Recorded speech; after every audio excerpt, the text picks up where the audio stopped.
In this video, we're going to look into creating some maps on our dashboard. So to get started, I'm going to find a table in our database that contains some kind of geographical data. So essentially all I need to have is a field which represents the names of the various landmasses that you want to see inside your map. So I've just dragged the country name on, and I'm going to include that with revenue. So this is some sales figures. Basically, we're just showing the revenue that we brought in for each country that we sell to. Now, using a map is extremely straightforward in Dundas BI. All I need to do is revisualize this control to a map, and it will automatically pick out the right granularity of the land masses. You'll see it's downloading the maps that we want to see. So it understood that I had shown country level data, and it's showing it by country now. Now you see when I click view, I've got my map, it's color coding it by the revenue for each country available. And I can automatically do things like using my mouse to zoom and scroll in, I can pan around. So it's all very functional. You'll notice also as I start getting closer, we start adding more detail to the map.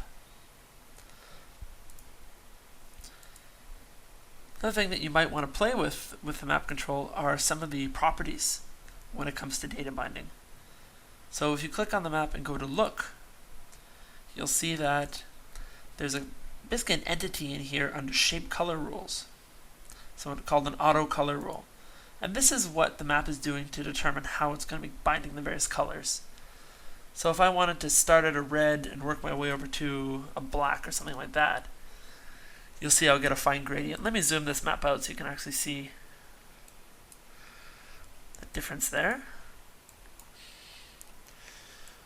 So it'll just start getting darker and darker and darker as it heads towards black.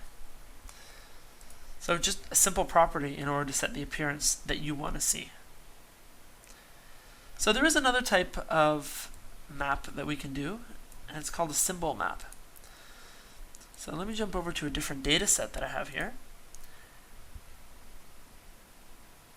And under sales, I actually have the latitude and longitude of all of our customers that we've sold to for this hypothetical company.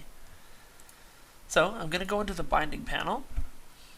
I'm going to add a new metric set to this dashboard. So every time I add a metric set, it allows me to bind to something different. These are coming from two completely different databases, and I'm combining the data. So let's add that.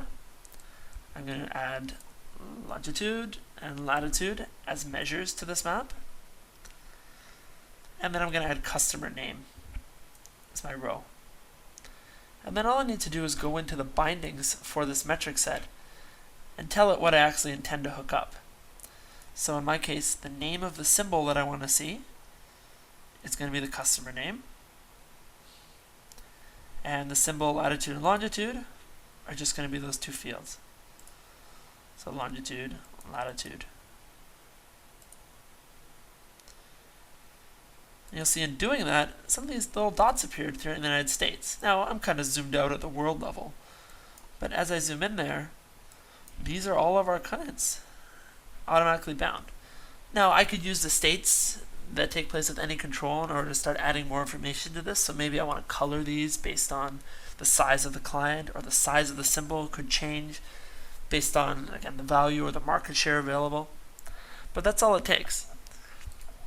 States will be covered in another video, but it's all the same depending on whether or not you use a chart, a map, a gauge, a state indicator.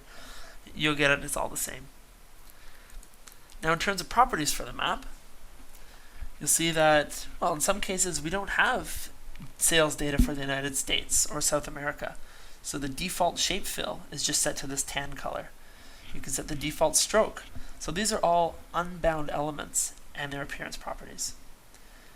If you wanted to have labels on your map, it's just a matter of going into the shape label setting, telling it what to label, and it'll show up.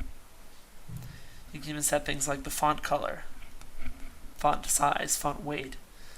So I do encourage you to explore some of the options available with the map. There's a lot here, but as you can see, it's very easy to work with the data. It's really not any different from working with a chart or a gauge or a data grid.